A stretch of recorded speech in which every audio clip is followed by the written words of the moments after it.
And this demonstration will cover the integration between TrueConf solution and Skype for Business infrastructure and client applications. So you can see that it's possible to create a conference which will mix participants from TrueConf applications and Skype for Business clients.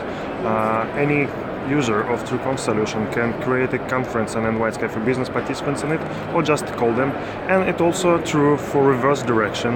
That makes possible for Skype for Business users to call or create conferences with TrueConf endpoints and TrueConf users or any other devices registered on TrueConf server.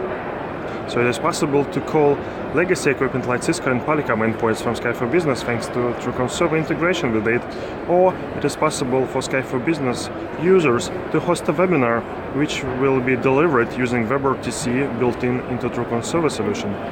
That was the demonstration for new feature of Skype for Business integration on TrueConf booth on ISE 2018. Thank you.